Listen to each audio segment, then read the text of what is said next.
Chicken சுக்கா recipe பார்ப்போமா? அதுக்கு already wash பண்ணி வச்சிருக்க சிக்கன் எடுத்து தேவையான அளவு உப்பு, 1 ஸ்பூன் தனியாத்தூள், 1 ஸ்பூன் குழம்பு மிளகாய்த்தூள், 1 ஸ்பூன் காஷ்மீர் சில்லி பவுடர், கொஞ்சம் கஸ்தூரி மேத்தி ஃப்ளேவருக்காக, 2 ஸ்பூன் தயிர், 1 ஸ்பூன் இஞ்சி பூண்டு பேஸ்ட். இது எல்லாத்தையும் ஒன்றா போட்டு மேரினேட் பண்ணி தனியாக எடுத்து வச்சுக்கோங்க. அதுக்கப்புறம் ஒரு கடாய் நல்லா சூடு பண்ணிவிட்டு சூடானதும் எண்ணெய் ஊற்றி எண்ணெய் காஞ்சதுக்கப்புறம் ஒரு வெங்காயம் நீட்டாக கட் பண்ணி வச்சுருக்கேன். அந்த வெங்காயத்தை போட்டு நல்லா டீப் ஃப்ரை பண்ண போகிறேன். நல்லா டீப் ஃப்ரை பண்ணிக்கோங்க, கோல்டன் ப்ரௌன் வர அளவுக்கு.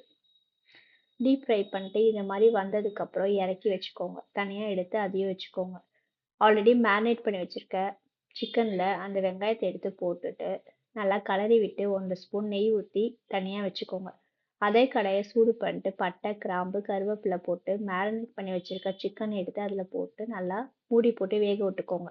தண்ணி எக்ஸஸாக ஊற்ற வேணாம், ஏன்னா சிக்கன்லேயே தண்ணி விடும். இந்த மாதிரி ட்ரை ஆனதும் இறக்குனா chicken sukka ready. Thanks for வாட்சிங். Please subscribe to my channel for more videos. Thank you.